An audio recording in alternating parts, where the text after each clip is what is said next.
Hello বন্ধুরা, সবাই কেমন আছেন? আজকে ডিম ভাজি করে দেখব যে আমাদের দেশের তাপমাত্রায় ডিম ভাজি করা যায় কি না এই রোদের তাপে।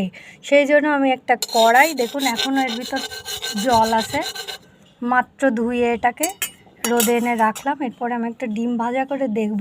এতদিন আমরা কিন্তু অন্যান্য দেশে, যে দেশে প্রচুর গরম পড়ে, তাপমাত্রা অনেক বেশি থাকে, সেখানকার আমরা অনেক ভিডিও দেখেছি যে রাস্তায় বা অন্যান্য কোথাও ডিম ভাজা করে দেখাচ্ছে।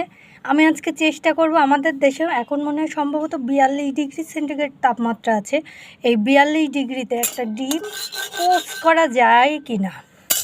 তো সেটা দেখার জন্য অবশ্যই সবাই আমার সাথে থাকবেন, আর ভিডিওটি ভালো লাগলে অবশ্যই লাইক, কমেন্ট এবং শেয়ার করে দেবেন।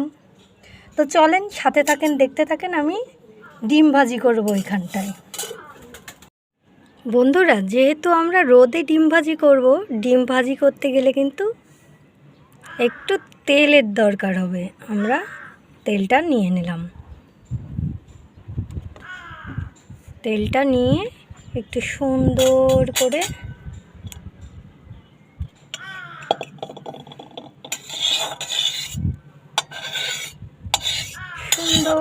দিয়ে দিলাম।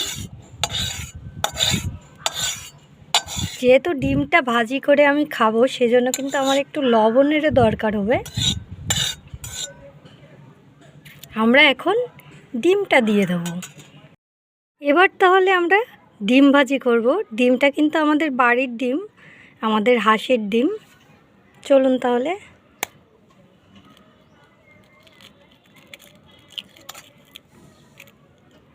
দেখি ডিম ভাজা হয় কি না। একটু লবণ দিয়ে দিই।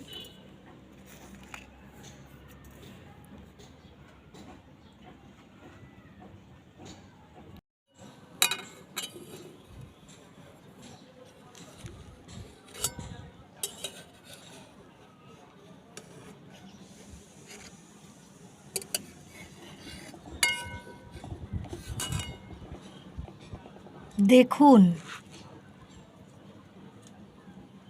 হয় কি না।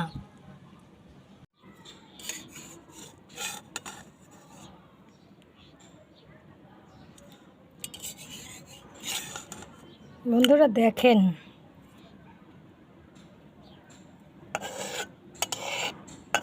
আমার মনে হয় ডিমটা খাওয়ার মতন পোস্ট হয়ে গেছে। পোস্ট করতে আর এর থেকে বেশি কিছু লাগে না, পোস্ট ডিম এমনই খেতে হয়। তো ভিডিওটি কেমন লাগলো সবাই কমেন্ট করে একটু জানাবেন। আমার ডিম পোস্ট কমপ্লিট। দেখুন ছাদের রোদ, দেখুন ছাদের রোদ।